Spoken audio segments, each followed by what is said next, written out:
Hello doctor ज्योति Joshi, good evening.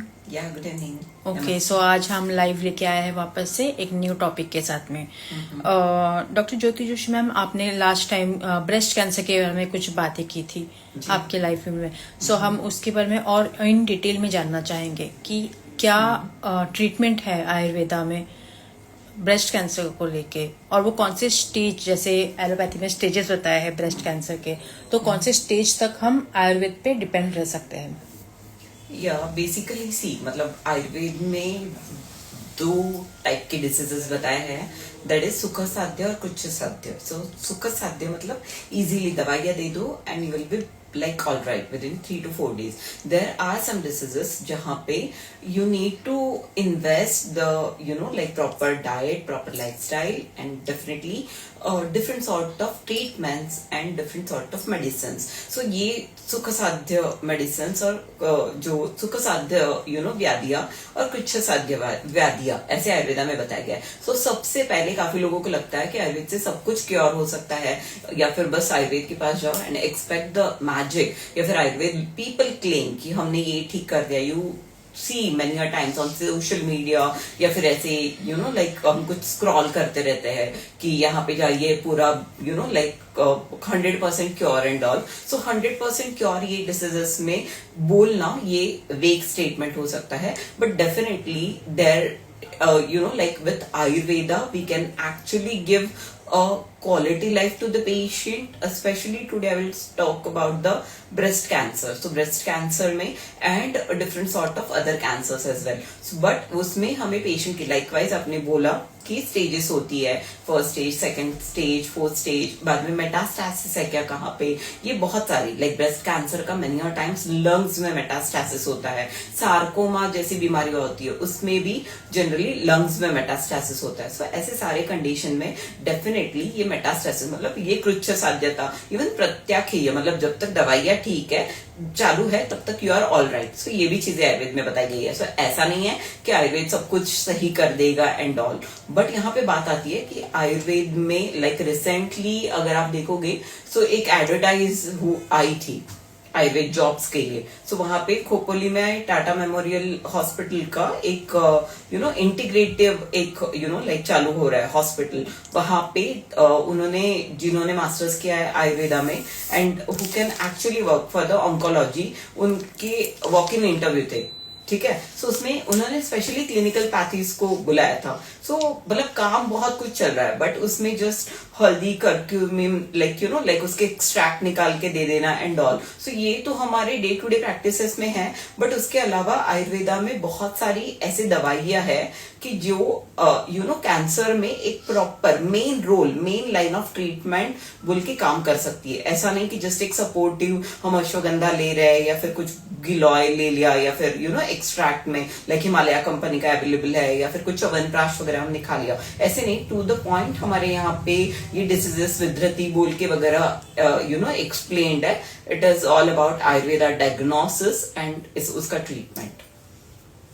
Okay, like ऐसी कौन सी खबरदारी या ऐसे कौन से नॉर्मल साइंस या सिम्टम्स होते हैं पेशेंट में कि उनको पता चले कि भाई अब ये हमको चेक करना काफी जरूरी है ये चीजें, तो क्या ऐसे रेड सिग्नल्स रह सकते हैं इस चीज के? It is very good sign actually question madam, I really appreciate you for that. So basically see मतलब कैंसर ये बेसिकली काफी बार जो होता है दो टाइप के कैंसर होते हैं। एक होते हैं वो काफी विगरस कैंसर होता है, मतलब बहुत मतलब उसका प्रोग्नोसिस ही बहुत बैड होता है, और काफी बार हमें लाइक फैमिली हिस्ट्री है। सो हम लोग काफी बार देख सकते हैं। Specially today I will today speak about the breast cancer. So breast cancer में काफी बार मतलब आप जो भी उम्र में हो, आजकल ऐसा जरूरी नहीं है, पहले ऐसे होता था एक सर्टेन एज के बाद breast cancer and all, but definitely breast में you should do your breast examination. और वहां पे अगर आपको छोटा लंप या छोटी गांठ हाथ में फील होती है,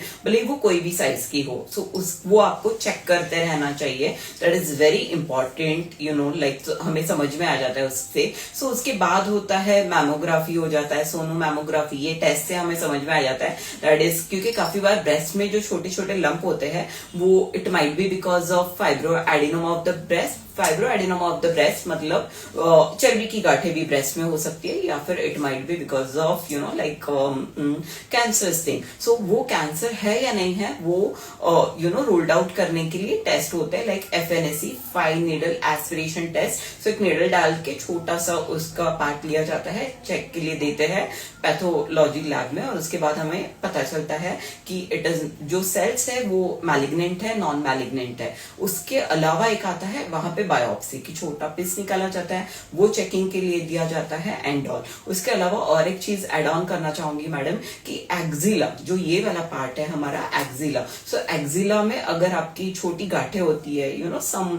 लाइक हमें उसको लिम्फेडेनोपैथी बोलते हैं. सो वहां पे अगर कुछ गांठ वगैरह फील हो रही है, then also you should consult your doctor. Many times छोटा एक्सिस वगैरह होता है, उससे पस वगैरह निकल रहा है, that is all together a different thing. But ये axilla area and your breast area that you should examine कि वहां पे छोटा लंप है या फिर चीजें. काफी बार ऐसे होता है माइल्ड फीवर रहता है, आपको काफी थकान फील होती है, वेट लॉस होने लग जाता है, फूड इनटेक कम हो जाता है, तो ये भी सिम्टम्स होते ही है. काफी बार ऐसे होता है कि पेशेंट को हल्के से सीजर्स आते हैं. सीजर्स मतलब जिसको हम बोली भाषा में आकड़ी आना बोलते हैं. So these can be a signs, but mainly कुछ लंप बॉडी में दिखाई दे, always consult the nearby doctor. And for that I have explain what are the further line of investigations.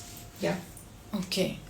Breast cancer जो चीज है उसमें jeans का कितना रोल है, जेनेटिक लाइक हेरिडिटी? कैंसर में तो मैंने बताया कि जैसे हेरिडिटरी है ही मतलब डिसीजेस, क्योंकि अगर मैटरनल और पैटर्नल हम दोनों ये हिस्ट्री लेते हैं कि मम्मी के फैमिली में कैंसर है या फिर पापा के फैमिली में कैंसर है. सो एक्चुअली अगर वो आपको जैसे विरासत में आपको बहुत सारी चीजें मिलती है, वैसे डेफिनेटली काफी डिसीजेस मिलते हैं, like cancer one of the disease, जैसे हाइपरटेंशन, हार्ट डिसीजेस, ये भी हमें मिलते हैं. लाइकवाइज सेम जैसे इवन आंखों में प्रोग्रेसिव मायोपिया जिनको हाई नंबर वगैरह रहते हैं, तो ये भी जेनेटिक हो सकता है. सो सेम कैंसर हो सकता है, बट डेफिनेटली अर्ली डिटेक्शन, क्योंकि आयुर्वेद भी ये चीज पे हमेशा ध्यान देता है कि स्वस्थ से स्वास्थ्य रक्षण. तो मतलब जैसे इजीली वो हम पहले उसको तो अवॉइड कर सके अगर जेनेटिक है तो. सो उसके लिए डिफरेंट डिटॉक्स मेथड्स बताए गए हैं, डिफरेंट डेली प्रैक्टिसेस बताए गए हैं. सो वो अगर फॉलो करेंगे तो वो नहीं होंगे, या फिर होंगे तो भी बहुत लेटर एजेस में होंगे, सीवियरिटी उसकी कम होगी. सो ये सारे प्रैक्टिसेस आयुर्वेदा में स्वस्थ से स्वास्थ्य रक्षणम के अंडर आते हैं. और दूसरा होता है आतुरस्य विकार प्रशमनम, मतलब अगर हो गया है सो आप इमीडिएटली सिर्फ अपने आप से कुछ आप ऐसे जूस पीना ये वो, please don't do that. Consult Ayurveda doctor. We have so many रस औषधि. यहाँ पे हर्बल मेडिसिन से भी ज्यादा जो मिनरल मेडिसिन है वो बहुत ज्यादा इंपॉर्टेंट रोल प्ले करते हैं ये सारे कैंसर्स में. So definitely there are lot many different medicine which can be use, and definitely many times जैसे कीमोथेरेपी हो गया या फिर रेडिएशन हो गए, सो ये सब के साइड इफेक्ट भी नलीफाई करने के लिए हम आयुर्वेदिक मेडिसिन दे सकते हैं. ओके. कोई इसके लिए प्रिकॉशनरी मेजर्स है कि भाई ये ना हो, या अगर होना है तो थोड़ा लेट एज में हो, अगर हेरिडिटरी इशू है तो? जी जी. तो क्या हो सकता है ऐसे कुछ में preserve? This is also very interesting question. Basically काफी लोग इस पे नहीं बात करते हैं. होने के बाद तो बहुत सारी ट्रीटमेंट ऑप्शंस एंड बहुत सारे डॉक्टर्स हैं, बट बेसिकली इसी आयुर्वेदा में दिनचर्या, ऋतुचर्या, ये सारी चीजें बताई गई है. इवन प्रॉपर डाइट आपका होना चाहिए, कितना डाइट होना चाहिए. आपके जीन्स को जो साथ में डाइट है आप वो खाइए, पैकेट फूड्स अवॉइड करिए. आयुर्वेदा में ऐसे बताया कि आप खाना बन जाता है उसके 3 घंटे के अंदर आपको कंज्यूम कर लेना है. So always have a fresh food. आपके स्ट्रेस मैनेजमेंट, काफी लोग वो टॉपिक पे बात नहीं करते. काफी बार एक स्ट्रेस मैनेजमेंट भी इंपॉर्टेंट फैक्टर है. सो ऑलवेज मेक श्योर कि आपके पास जो पेशेंट आते हैं सो आप उनको जस्ट एक फिजिकल बॉडी नहीं, बट आपको एक उनको शरीर, इंद्रिय, सत्व, आत्मा ऐसे पूरे आपको देखना चाहिए. और many are times when I see cancer patients, when I see the patient of autoimmune diseases, मुझे वैसे ही आना पड़ता है जैसे आत्मा, मन और इंद्रिय और उसके बाद शरीर. तो शरीर, इंद्रिय, सत्व, आत्मा. सो ये मुझे बैकवर्ड आके मुझे देखना पड़ता है कि ऐसे कौन से कॉजेस है कि जिसकी वजह से ये सारी चीजें हो रही है. And many are times life is full of the up and down. वो चीजें कैसे हैंडल करनी है, वो सारी चीजें you should able to understand those things first. And definitely like in Ayurveda there are different sort of like dinacharya, there is ritucharya. So जैसे season change होता है तभी भी सेम डाइट करना है. डिफरेंट आयुर्वेदा में 3 टाइप ऑफ लाइक प्रैक्टिसेस बताए. डिटॉक्स, तो एटलीस्ट साल में 3 बार वो डिटॉक्स प्रैक्टिसेस आप कर लीजिए. लाइक वर्षा ऋतु तत्व भी चल रहा है तो उसमें वात दोष का प्रकोप होता है। सो उसको आप बैलेंस, जो वात दोष है उसको बैलेंस करने के लिए क्या कर सकते हो। सो ऑलवेज अगर आप वो प्रैक्टिसेस करते रहोगे so it will be always beneficial for you first thing. And इसमें बहुत जैसे यू नो लाइक दंत धावन से लगा के you know to balance your vata, अभ्यंगम आचरित नित्यम, मतलब lot many, even you know fumigation बताया गया है, दैट इज धूमपान। सो इसमें सारे मेडिसिनल यू नो लाइक बताया गया है। सी मेडिसिन है उससे आपको एक सर्टेन डिस्टेंस से वो जो उसका यू नो धूम है या फिर जो उसका धुआं है वो इनहेल करना है, ऐसे डायरेक्ट आपको नहीं लेना है। So these all things are explained. So आहार सबसे एक्सप्लेन्ड है, जो ऋतु वाइज यू नो लाइक एक सर्टेन जो ऋतु हमारे यहाँ पे बताया गया सीजन्स आई कैन से, उसमें आपको डिटॉक्स प्रैक्टिसेस करनी है और वो प्रॉपर डिटॉक्स प्रैक्टिसेस करनी है। अगर आप वैसे डिटॉक्स प्रैक्टिसेस नहीं करोगे तो भी आपको लाइक गुल्म, मैडम एक यू नो लाइक ये बताया गया है आयुर्वेद में डिसीज। सो गुल्म को काफी बार कैंसर से को रिलेट कर सकते हैं हम लोग। सो गुल्म के रीजंस भी, कॉजेस भी ये बताए गए हैं कि जो दोष शरीर में है वो बिना वजह आप निकालना,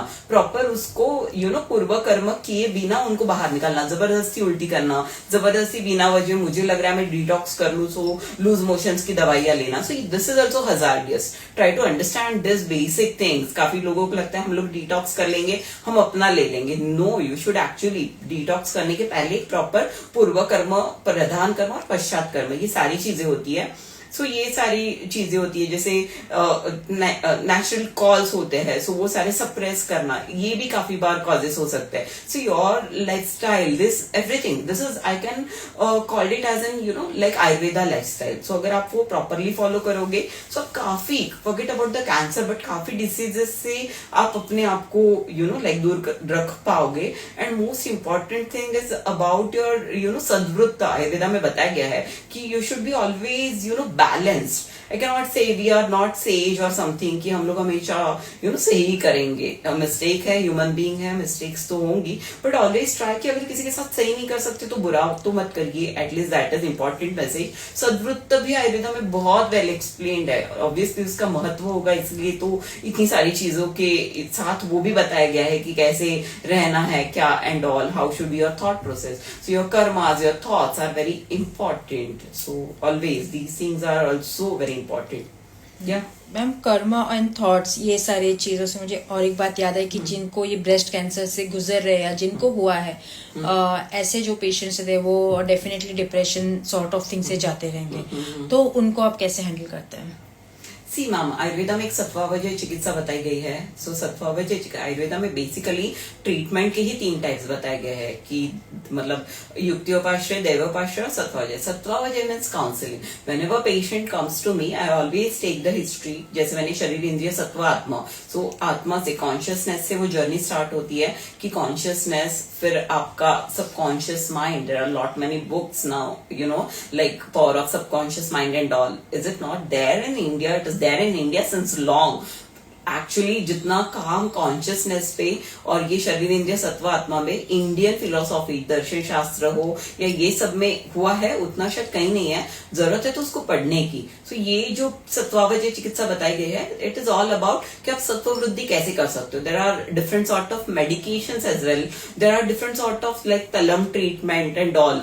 शिरोधारा तो सबको ही पता है, बट इवन नस्य, देन तलम, पादाभंग, ये सारे जो ट्रीटमेंट है, it also helps us to balance you know our thought process, anxiety and all. And nowadays I see there are lot many you know patient who comes with this sort of condition and it remain you know like उनको सुना ही नहीं जाता है। काफी बार ऐसे होता है, नहीं ये डिसीज है, इसकी ये कीमोथेरेपी कर दो, इसको काट दो, इसके लिए यू नो लाइक एक्सीजन हो गया, वो पार्ट निकाल दो, या जो भी सारी चीजें। There should be always counselling. ये चीजें है सो है। Acceptance of the anything, it is utmost important. भले वो डिसीज रहे या जो भी है, सबसे पहले वो एक्सेप्टेंस होना चाहिए। यू कैन नॉट एस्केप करने की काफी बार होता है एंड काफी बार एक बम्बार्डिंग होती है, this treatment, that treatment, you should always give. Many times there is lot of waiting outside the clinic. Reason यही होता है कि अगर ऐसे पेशेंट है, first of all I need to hear them कि क्या उनकी सफरिंग्स है। okay, उसके बाद if I will listen to them, then only I will able to counsel them. I will able to I always ask them. There is no sympathy for these patients because that will not work. It is very temporary. But acceptance of those conditions is very important. Second thing, there are different sort of I can say medications as well, which help them to actually balance their thought processes, like I mentioned talam and all. So these practices should be practiced, and definitely whenever you do abhyanga and all, so stress मतलब जो anxiety depression ये सारी चीजें होती है, सबसे पहले तो उनको सुनना, और उसके बाद ये अगर जरूरत है तो ये ट्रीटमेंट हम कर सकते हैं, जिससे उनकी वो एंजाइटी जो है वो कम हो जाती है, एक्सेप्टेंस आ जाता है about the treatment, about the side effect of the treatment, about the society and all, क्योंकि वो भी एक स्टिग्मा होता है कि जैसे ब्रेस्ट कैंसर में मैं बताया कि हेयर लॉस हो जाएगा एंड ऑल. सो ये सारी चीजों का बहुत स्टिग्मा है, लोग बहुत अलग नजरिए से देखते हैं. अगर कोई चलते वक्त हल्का सा लिम्प कर रहा है, उसके पैर में प्रॉब्लम है, उसका एक्सीडेंट हो गया है, उसको लग गया है, हल्का सा कोई लिम्प कर रहा है, आई about these things. So that is very important. अगर आप एक्सेप्ट करोगे कि ये चीजों की ये ट्रीटमेंट के टेम्पररी फेज तक ये साइड इफेक्ट हो सकते हैं या जो भी चीजें हैं, वो जब आप एक्सेप्ट करोगे, everyone will accept it. So though it's from your friend circle, though it's from your family, always make sure कि it is not something which कुछ गुनाह हो गया है, कुछ बड़ी बात हो गई है. It is just an side effect of the medicine. It is temporary phase. It will also pass. So that is very important, and definitely these things should be understood by the patient, their relatives, and definitely even society as well. Okay, thank you so much. Ji, It was such a wonderful session. Yeah. We are always glad to have you on the live session. Thank you so much. Thank Dr. you so much. Joshi. Yeah. Bye bye. Bye.